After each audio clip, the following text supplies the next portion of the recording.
Hello guys, मैं आपका भाई दोस्त educator of economics love Kaushik स्वागत करता हूं आपका पढ़ ले कॉमर्स की सेवाओं में। तो आज की क्लास में 11th क्लास माइक्रो इकोनॉमिक्स में यूटिलिटी एनालिसिस का पूरा चैप्टर खत्म कर देंगे। एक छोटी सी वीडियो के अंदर आपको ज्यादा इंफॉर्मेशन मिलने वाली है, एक तसल्ली से सेटिस्फेक्शन मिल जाएगी कि हाँ ये क्लास देखकर पूरा चैप्टर खत्म हो गया, तो थोड़ा बर्डन कम हो जाएगा, तैयारी सही रहेगी। अभी तक आपने चैनल को सब्सक्राइब नहीं किया है तो प्लीज सब्सक्राइब करो, बेल आइकन प्रेस कर दो ताकि आपसे कोई सीबीएसई की मेन नोटिफिकेशन भी मिस ना हो जाए। और कमेंट सेक्शन में कोई दिक्कत, डाउट या प्रॉब्लम है तो प्लीज जरूर बताइए, मैं खुद सारी कमेंट्स पढ़ के उसका रिप्लाई करता हूं। तो दोस्तों, यूटिलिटी नाम का शब्द यहां पर नया नया आया है 11वीं क्लास की इकोनॉमिक्स में। कंज्यूमर बिहेवियर और डिमांड वाली जो यूनिट है, यूनिट 2, उसका पहला चैप्टर है ये। तो यूटिलिटी शब्द को पहले जानेंगे। हम लोग अपने आप को बायर अज्यूम करेंगे, हम सामान खरीदने वाले हैं, बायर, कस्टमर, कंज्यूमर है हम। अगर आप अपने आप को कंज्यूमर मान के चलोगे तो चैप्टर को समझना बहुत आसान हो जाएगा। अपने आप को दुकानदार, सेलर, मैन्युफैक्चरर, प्रोड्यूसर मत मानना अभी के लिए। हम सामान खरीदने जाते हैं मार्केट में तो कोई भी कमोडिटी खरीदते हैं। कमोडिटी का मतलब सामान ही होता है, कोई भी कमोडिटी बोलूं या गुड बोलूं उसका मतलब सामान होता है। कुछ भी खरीदने जाएंगे तो उसमें कुछ ना कुछ ऐसी पावर होती है जो हमें सेटिस्फाई करती है। यानी कोई भी सामान आप मार्केट में खरीदने जाओ तो वो कोई ना कोई मजा देती है। आप छोले भटूरे खाने जाओगे तो आपकी भूख मिटेगी, मजा आएगा। आप गोलगप्पे खाने जाओगे तो मजा आएगा, आप मोमोज खाने जाओगे तो मजा आएगा। बहुत सारे लोगों को शाही पनीर या राजमा चावल, कुछ लोगों को नॉनवेज भी पसंद होता है। तो मजा आता है जब भी हम कुछ खरीदने जाते हैं। आप अपना पेन भी खरीदने जाते होंगे, रजिस्टर भी खरीदने जाते होंगे, बुक्स भी खरीदने जाते होंगे। तो यार हर चीज में ऐसा कुछ मजा छिपा है जो हमारे अंदर समा जाता है, बस उस मजे को बोलते हैं यूटिलिटी। अब कुछ चीजें ऐसी हैं जिनसे हम नफरत करते हैं, वो भी अगर हम खरीद लेंगे या कंज्यूम कर लेंगे तो भी हमें मजा आएगा, लेकिन वो मजा अच्छा नहीं होगा, बुरा होगा। तो हर चीज में मजा है। कुछ मजा पॉजिटिव है, मतलब हमारा आत्मविश्वास, हमारी सेटिस्फेक्शन बढ़ा देता है। कुछ मजा नेगेटिव है, जिसको खाने में, कंज्यूम करने में मजा नहीं आता। अगर ऐसा खाना तुम्हें परोस दिया जाए जो तुम्हें पसंद नहीं है तो हाल देखो ऐसा होगा ना। तो कुल मिला के एक शब्द यूटिलिटी, इसकी डेफिनेशन ये बोलती है कि हर कॉमोडिटी में मजा है और वो मजा यूटिलिटी है जो हमारी वांट को सेटिस्फाई करता है। That's it. अगर लिखना पड़े तो क्या लिखेंगे? यूटिलिटी की डेफिनेशन देखो, बहुत आसान शब्दों में लिखी है। यहां लिखा है दोस्तों, मीनिंग ऑफ यूटिलिटी, तो लिखा है it refers to the want satisfying power of a commodity. हर कमोडिटी में कोई ना कोई ऐसी पावर है जो कंज्यूमर की वांट को सेटिस्फाई करती है, उस पावर को बोलते हैं यूटिलिटी। यूटिलिटी को सिंपल आप सेटिस्फैक्शन समझ सकते हो। सिर्फ अगर एक शब्द में अगर बोलना है तो यूटिलिटी का मतलब सेटिस्फैक्शन। That's it. बहुत आसानी से समझ में आ जाएगी बात। तो यहां से चैप्टर की शुरुआत होती है बेसिकली, और यहीं से चैप्टर अच्छा लगने लगता है। अब मैं आपको बताऊं, दुकान पे कुछ भी सामान खरीदने गए, चीनी खरीदने गए, चावल खरीदने गए, तो दुकानदार उसको तोल कर देता है ना, ग्राम में या किलोग्राम में। अगर लिक्विड चीज कुछ खरीदोगे, जैसे कि मिल्क खरीद लिया या ऑयल खरीद लिया, तो उसको दुकानदार लीटर में तोल कर देता है। तो लिक्विड चीजों को मेजर करने की यूनिट जो होती है वो लीटर होती है, और सॉलिड चीजों को मेजर यानी कैलकुलेट करने की यूनिट जो होती है ग्राम या किलोग्राम होती है। ऐसे हम यूटिलिटी को भी कैलकुलेट कर सकते हैं।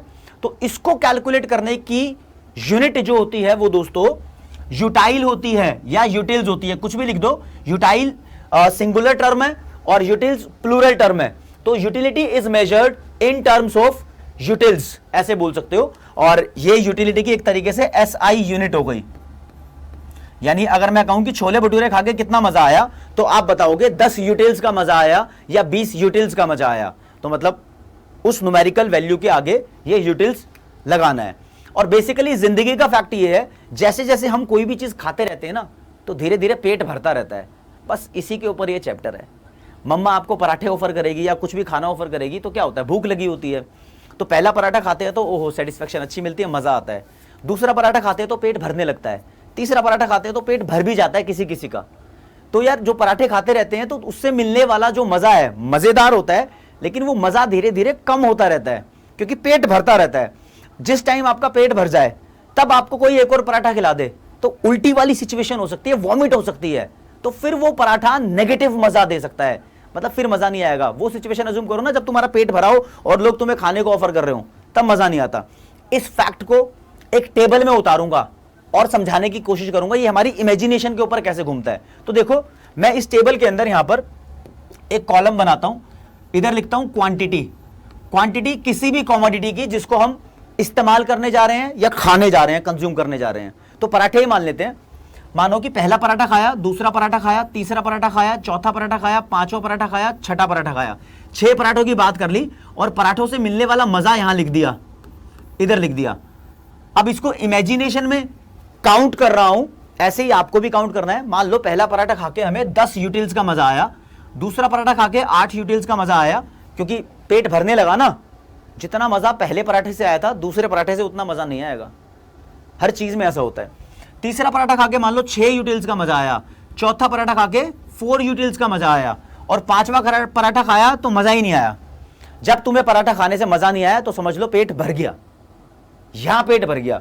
और मैंने ये वैल्यू 4 के बाद 0 लिख दी, ये बताने के लिए कि जरूरी नहीं है कि जैसे जैसे मैं 2-2 यूनिट से कम कर रहा हूं इसको, तो आपकी वैल्यू 2-2 यूनिट से कम होनी चाहिए। आप जैसे मर्जी वैल्यू लिख देते, 10 के बाद 9 लिखते, 9 के बाद 7 लिखते, 7 के बाद सीधा 0 लिख सकते थे, कोई दिक्कत वाली बात नहीं थी।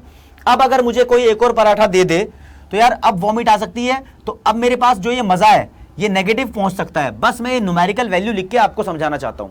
तो जो मैंने ये वैल्यूज लिखी है ना, इन वैल्यूज के ऊपर पूरा चैप्टर बेस्ड है। तो ये वैल्यूज रीड कैसे करते हैं ये देखना जरा। पहला पराठा खाने से 10 यूटिल्स का मजा आया, दूसरा पराठा खाने से 8 यूटिल्स का मजा आया, तीसरा पराठा खाने से 6 यूटिल्स का मजा आया, चौथा पराठा खाने से 4 यूटिल्स का मजा आया, पांचवा पराठा खाने से कोई मजा नहीं आया, छठा पराठा खाने से -2 यूटिल्स का मजा आया। जो ये मजे है ना, यही यूटिलिटी है। और मैंने कैसे लिखे हैं, हर एक पराठे का सेपरेट मजा सामने लिखा है। अब कोई पूछे कि चौथा पराठा खाने से कितना मजा आया, तो सीधा बताओगे चौथा पराठा खाने से 4 यूटिल्स का मजा आया। छठा पराठा खाने से कितना मजा आया, छठा पराठा खाने से -2 यूटिल्स का मजा आया। तो सेपरेट पराठे का या कोई भी चीज तुम कंज्यूम कर रहे हो उसका मजा सामने लिखा है। तो दोस्तों जो ये मजा लिखा है ना, इस मजे को बोलते हैं मार्जिनल यूटिलिटी। मार्जिनल यूटिलिटी, तो ये वर्ड आपको जानना है। और शॉर्ट में मार्जिनल यूटिलिटी को हम MU लिख सकते हैं। MU लिखना अलाउड है, शॉर्ट फॉर्म, कोई दिक्कत वाली बात नहीं है। अब इसको और ट्रांसफॉर्म करते हैं, एक बार ट्रांसफॉर्म करते हैं तो देखो क्या बोलते हैं। पहला पराठा खाने से 10 यूटिल्स का मजा आया, चलो ठीक है। दूसरा पराठा खाने से 8 का आया, लेकिन दोनों पराठे का मजा टोटल कर दो तो क्या रहेगा, पहले से 10 का, दूसरे से 8 का, तो दोनों से 18 का, 18 का, दोनों का ऐड कर दिया, 10 + 8 18। तीसरा पराठा खाने से 6 का मजा आया, ये बात ठीक है, लेकिन तीनों पराठा खाने का मजा टोटल कर दो तो 10 + 8 + 6 24। चारों पराठे का टोटल करो तो 24 प्लस इसको भी ऐड कर दो 28। पांचों पराठे खाने से, मतलब 5 के 5 पराठे खाने का टोटल मजा, अब कोई मजा नहीं आया था ना, तो 0 प्लस करोगे तो वापस ये 28 ही रहेगा। और एक और पराठा खाया तो ये मजा थोड़ा कम हो गया, मतलब -2 अगर और ऐड कर दोगे तो इसकी वैल्यू अपने आप गिर जाएगी, 26 हो जाएगी। तो दोस्तों जो मैंने ये मजा लिखा है ना, इस मजे को बोलते हैं टोटल यूटिलिटी। इसके ऊपर पूरा चैप्टर घूमता है। टोटल यूटिलिटी को शॉर्ट में TU लिख सकते हो, और इनके नीचे इन यूटिल्स लिख दोगे तो कोई दिक्कत नहीं है। ठीक है जी। तो यहां पर आपको मैं बताता हूं, एक फैक्ट समझ में आया जो सिर्फ इन दोनों कॉलम से समझ लो। जैसे जैसे हम किसी भी कॉमोडिटी की एक के बाद एक यूनिट कंज्यूम करते रहते हैं, एक के बाद एक खाते रहते हैं, वैसे वैसे उस कॉमोडिटी से मिलने वाली MU धीरे धीरे कम होती रहती है। ये एक फैक्ट है और ये इकोनॉमिक्स में कानून है, लॉ है। This law is called law of diminishing marginal utility. Diminishing marginal utility, और डिमिनिशिंग का मतलब गिरना होता है, ये गिर रही है, कम हो रही है, इस वजह से इसका नाम डिमिनिशिंग MU रखा है। इसकी डेफिनेशन रीड कर लेते हैं, कॉन्सेप्ट बड़ा इंपॉर्टेंट है, आप स्क्रीनशॉट ले लो पहले इस चीज का। ठीक है जी। तो law of diminishing marginal utility क्या बयान करता है ये, दिस लॉ स्टेट्स दैट, अब कोई भी लॉ हो ना उससे पहले ये लाइन लगाते हैं, this law states that. States का मतलब बयान करना, लॉ की डेफिनेशन नहीं होती, लॉ हमेशा बयान किया जाता है। तो ये लॉ बयान करता है, क्या बयान करता है, as more and more units of a commodity is consumed, यानी किसी भी कमोडिटी की ज्यादा से ज्यादा यूनिट खाते रहेंगे हम, देन यानी तो क्या होगा, comma MU derived from the consumption of each new unit declines। यानी जो भी MU डिराइव हुई है, डिराइव लिख दो, या डिराइव आपको मुश्किल लग रहा है वर्ड तो ऑब्टेन लिख दो, ऑब्टेन्ड। तो हर एक नई यूनिट से जो भी आपको MU मिली है वो कम होती रहेगी। पीछे देख लो, हर एक नई यूनिट से, दूसरी यूनिट से 8 की मिली थी, तीसरी से 6 की मिली, चौथी से 4 की मिली, कम होती रही ना। तो सारी चीजें यहां पर साबित हो गई है, प्रूफ हो गई है। ठीक है जी। अब आपको लैंग्वेज थोड़ी सिखा देता हूं। लैंग्वेज में ईच न्यू यूनिट लिखा है, तो ईच न्यू यूनिट की जगह बहुत सारी बुक्स में वर्ड लिखा है ईच सक्सेसिव यूनिट। तो वो भी वर्ड चल जाएगा। और कहीं कहीं लिखा है एडिशनल यूनिट, तो ये भी वर्ड चल जाएगा। एडिशनल का मतलब होता है दोस्तों एक और, वन मोर, तो वन मोर भी लिखा हो सकता है। लैंग्वेज किसी भी हिसाब से चेंज कर सकते हो, कोई दिक्कत वाली बात नहीं है। एक और खाऊंगा तो एक बार और मेरी मार्जिनल यूटिलिटी कम हो जाएगी, लेकिन जब मैं मार्जिनल यूटिलिटी का टोटल करता रहता हूं तो क्या टोटल यूटिलिटी कम होती है? ये वैल्यू डिफरेंट है, ये वैल्यू डिफरेंट है, ये वाली वैल्यू जोड़ जोड़ कर आई है इनको। तो दोस्तों देखो, ये वाली जो वैल्यूज हैं ये कम नहीं हो रही, ये 10 से 18 बढ़ गई और इंक्रीज हो गई, 28 तक और इंक्रीज हो गई, फिर यहां पे कांस्टेंट है एक बार, लेकिन फिर ये वैल्यू डिक्रीज हो गई। तो टीयू की वैल्यू बढ़ती रहती है और एक पॉइंट के बाद आके कम होती है। किस पॉइंट के बाद आके? जब हमारा पेट भर जाता है उस पॉइंट के बाद आके कम होती है। तो टीयू के बारे में भी देखते हैं कि ये क्या कॉन्सेप्ट है, इसकी डेफिनेशन लिखनी हो तो कैसे लिखेंगे। चलो मार्जिनल यूटिलिटी की डेफिनेशन सबसे पहले लिखते हैं। भैया एमयू क्या है? एक एडिशनल यूनिट और खाने से एक जो और एडिशनल मजा आया है वो एमयू है। एक और खाया तो उससे कितना मजा आया वो एमयू है। मजे को बोलते हैं यूटिलिटी, लेकिन एडिशनल मजे को बोलते हैं मार्जिनल यूटिलिटी। ठीक है ना? अब देखो डेफिनेशन सजानी है, सिर्फ रट्टा नहीं लगवा दूंगा, आपको कॉन्सेप्ट समझा रहा हूं, उसके बाद याद करनी है। देखो एक और यूनिट खाई तो एक और जो मजा आया वो एमयू है। एक और खाई तो एक और जो मजा आया वो एमयू है। एक और खाई तो एक और जो मजा आया वो एमयू है। समझ रहे हो? तो एडिशनल यूनिट के कंजम्पशन से जो एडिशनल मजा आता है वो एमयू होता है। अब पूछेंगे टीयू क्या होता है? टीयू भैया एमयू का टोटल है। अब नीचे टोटल कर देंगे ना यहां पर इन सब की वैल्यूज का, ऐसे वाला टोटल नहीं है, ये होता है सम टोटल। और जब एक एक करके टोटल करते हैं ना 10, ठीक है 10 लिख दिया यहां पर, 10 + 8 18, 18 + 6 24, 24 + 4 28, 28 + 0 फिर 28, 28 प्लस ये वाली वैल्यू फिर 26। तो ऐसे वाले टोटल को आपको अगर याद आ रहा हो स्टैट्स के अंदर फ्रीक्वेंसी से हम CF निकालते थे।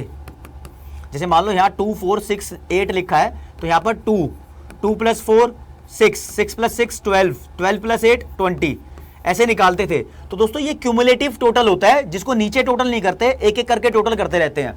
तो टीयू की डेफिनेशन भी बनेगी कि ये मार्जिनल यूटिलिटी का क्यूमुलेटिव टोटल है। क्यूमुलेटिव, सम टोटल एंड वाला नहीं है, क्यूमुलेटिव सम टोटल बोल सकते हो।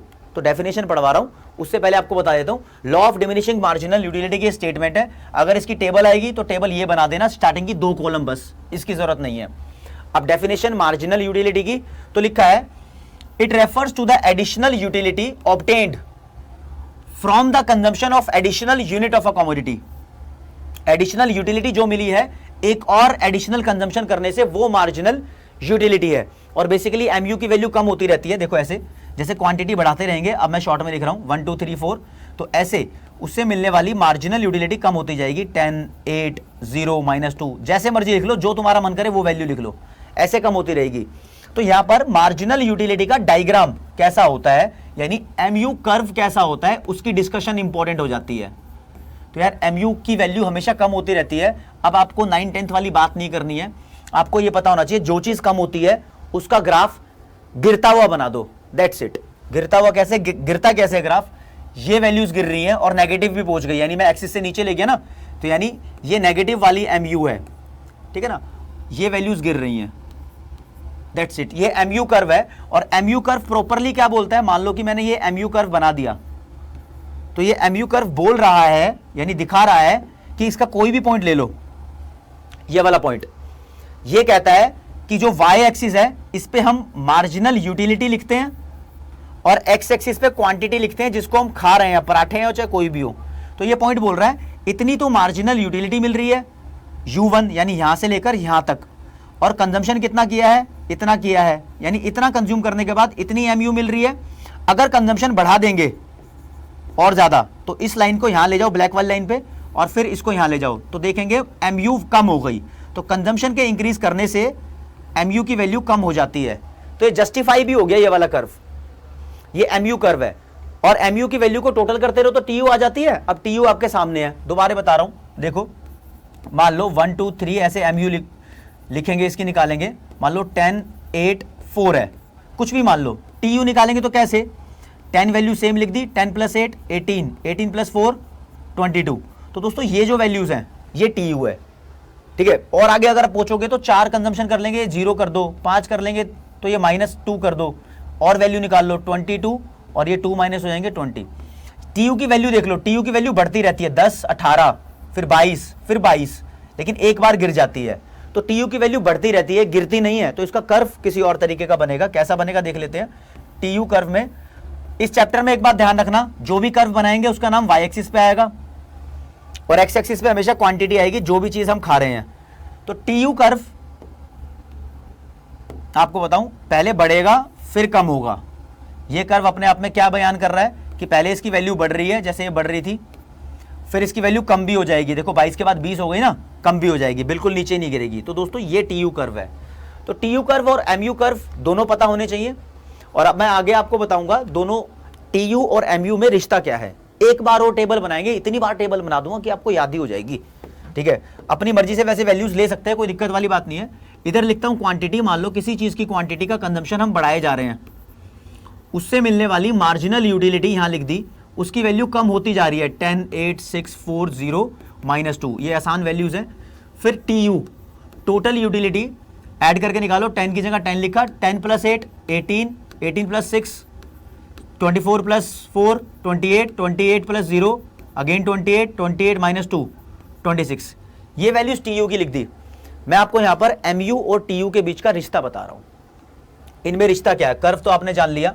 देखो बेसिकली दोस्तों यहां पर एमयू के 3 टुकड़े किए जा सकते हैं, 2 टुकड़े, कि एमयू की वैल्यू कम होती रहती है यहां तक 0 तक, और उसके बाद एमयू की वैल्यू फिर कम हो रही है, बट पहले पॉजिटिव थी फिर नेगेटिव हो गई।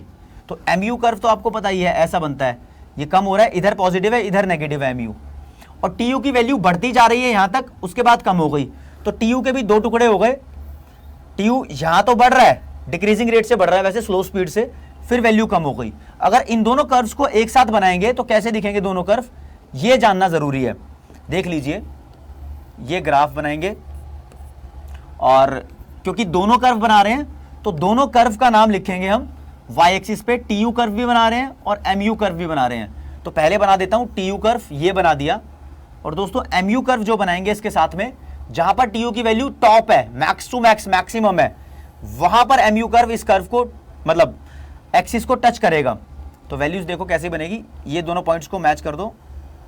ये देखो, ये एमयू कर्व है और ये टीयू कर्व है। अब ये मैंने ऐसा क्यों बनाया, ऑब्जर्वेशन देख लो। यहां पर एमयू की वैल्यू 0 है और टीयू की वैल्यू यहां पर मैक्सिमम है। और जो मैंने टेबल बनाई है उस टेबल में भी देख सकते हो, जहां पर एमयू की वैल्यू 0 है, टीयू की वैल्यू मैक्सिमम है, इससे ज्यादा कहीं नहीं है। 28 से ज्यादा टीयू की वैल्यू कहीं पर भी नहीं है। तो ये पॉइंट बड़ा इंपॉर्टेंट है, ये पॉइंट जानना है। और दोनों सेम पॉइंट से शुरू हो रहे हैं, ये देख लो, दोनों सेम पॉइंट से शुरू हो रहे हैं। तो रिश्ता अगर आए एमयू और टीयू के बीच में, क्या रिश्ता बनता है, तो वो कैसे लिखेंगे। तो पहला रिश्ता ये बनता है कि जब एमयू की वैल्यू फॉल होती है, लेकिन पॉजिटिव वाली साइड में है, नेगेटिव में नहीं, इधर तक की बात करें, जब फॉल होती है तो टीयू की वैल्यू बढ़ रही होती है, तो लिखेंगे when MU falls TU rises. पहला रिश्ता हो गया जी दोनों के बीच में।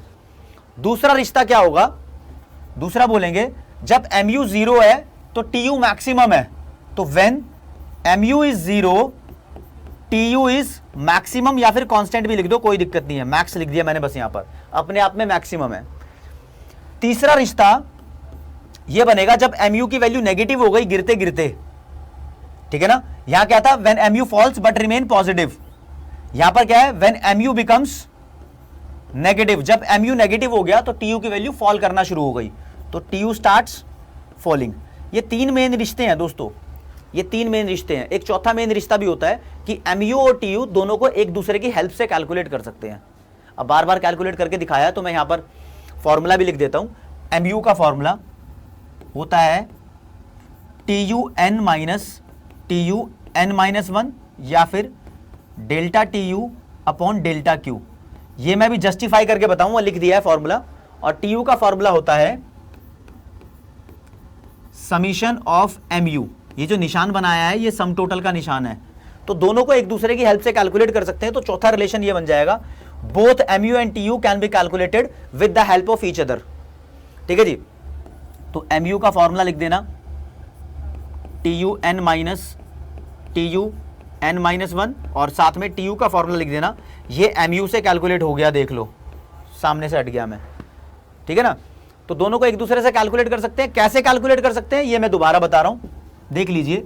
यहां पर मैंने क्वांटिटी की वैल्यू लिखी है 1 2 3 4 और mu की वैल्यू लिखी है 10 8 0 -3। तो tu की वैल्यू कैसे आ रही है, mu को जोड़ जोड़ के, स्टार्टिंग में 10, फिर 10 + 8, फिर 18 + 0, फिर 18 - 3। तो इन सभी वैल्यूज को टोटल करके आया, तो यहां से जस्टिफाई हो गया कि ये फॉर्मूला है tu को कैलकुलेट करने का, इसको कैलकुलेट करने का। लेकिन mu को कैलकुलेट करने का क्या फॉर्मूला है, आपसे अलग से क्वेश्चन पूछ सकता है। क्वेश्चन में क्या करेगा, आपको क्वेश्चन दे देगा, मान लो 1 2 3 4 वैल्यूज है और tu की वैल्यूज आपको गिवन है। इस बार क्या वैल्यूज गिवन है, मान लो 10 18 24 28 और एक और वैल्यू है 28 और एक और वैल्यू है 25। बोल रहा है mu की वैल्यू निकालो। तो दोस्तों अगर आपको mu की वैल्यू निकालनी है तो tu में डिफरेंस कैलकुलेट करना होगा।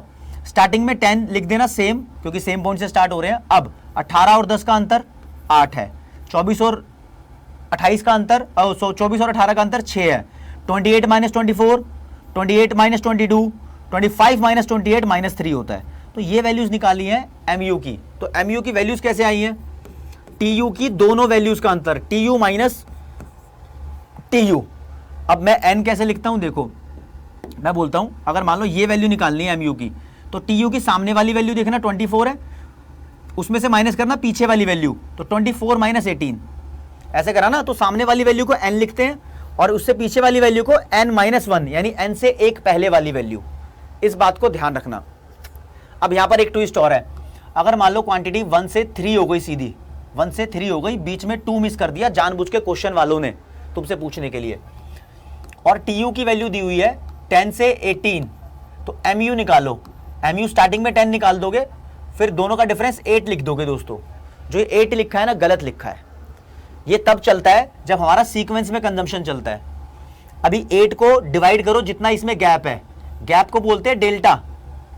क्वांटिटी में कितना गैप आया, 2 यूनिट का, तो 2 से डिवाइड कर दो, जो भी वैल्यू आई है 4, वो mu की वैल्यू है।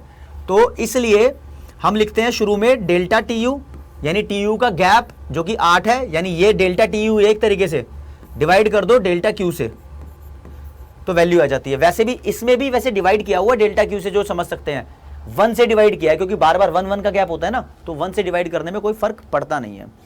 अब कुछ पॉइंट टू बी नोटेड यहां पर जानने हैं, बहुत इंपॉर्टेंट पॉइंट अब बताने रह गए इन दोनों के रिश्ते में।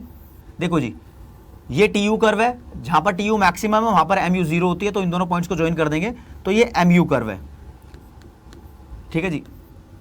अब कुछ इंपॉर्टेंट बातें यहां से जाननी जरूरी है। देखो जहां पर mu 0 होता है और tu मैक्सिमम होता है, इन दोनों पॉइंट्स को बोलते हैं सैचुरेशन पॉइंट। सैचुरेशन पॉइंट, या फिर बुक्स में लिखा हो सकता है पॉइंट ऑफ सेसाइटी, पॉइंट ऑफ सेसाइटी। बहुत इंपॉर्टेंट चीज है, बहुत इंपॉर्टेंट चीज है, इस चीज को ध्यान रखना। अलग अलग बता दो, कोई पूछे सैचुरेशन पॉइंट क्या होता है, तो it is a point where mu is 0 and tu is maximum, that's it, max लिख दिया मैंने। ये पॉइंट ऑफ सोसाइटी की डेफिनेशन है। जैसे मैं लिख रहा हूं उसी लैंग्वेज में लिख सकते हो, ज्यादा बड़ी थ्योरी बनाने की जरूरत नहीं है। अब काफी सारी बुक्स में tu और mu में रिलेशन इस तरीके से गिवन है, जिस तरीके से मैं बना रहा हूं, 2 डायग्राम गिवन है, ऐसे tu कर्व गिवन है और यहां पर tu मैक्सिमम होता है, तो mu कर्व ऐसे गिवन है। तो दोस्तों यहां पर ना एक ही डायग्राम में दोनों को नहीं बनाया हुआ, ऊपर tu का डायग्राम बना दिया, नीचे mu का डायग्राम बना दिया। रिलेशन वही है, जब tu बढ़ रहा है तो mu गिर रहा है, पॉजिटिव साइड में है, लेकिन जब tu मैक्सिमम है तो mu 0 है, जब tu नेगेटिव है तो tu फॉल कर रहा है तो mu नेगेटिव है। तो वही चीजें दिखाई पड़ रही हैं यहां से भी, ये डायग्राम भी ठीक है और जो हम बना रहे हैं वो भी ठीक है। और अब आपको बताता हूं, हमने बात की है यहां पे आपसे law of diminishing marginal utility. तो डिमिनिशिंग का मतलब डिक्रीजिंग होता है, कम होना, किसी भी चीज की वैल्यू को कम होने में इकोनॉमिक्स में बोलते हैं डिमिनिशिंग। तो इस बात को समझ लेना, ये लॉ हर जगह काम करता है, बट इसके भी कुछ एक्सेप्शन है, ऐसी चीजें जहां पर law of diminishing marginal utility काम नहीं करता। वो यार जब तुम्हारे पैसों की बात आए, वेल्थ की, ठीक है, जब बात आए एजुकेशन की, नॉलेज की, तो यहां पर law of diminishing marginal utility काम नहीं करता। कोई पूछे एक्सेप्शन क्या है इस लॉ के, तो ये दोनों चीजें हैं। नॉलेज भी बना दो तो तीनों चीजें हैं।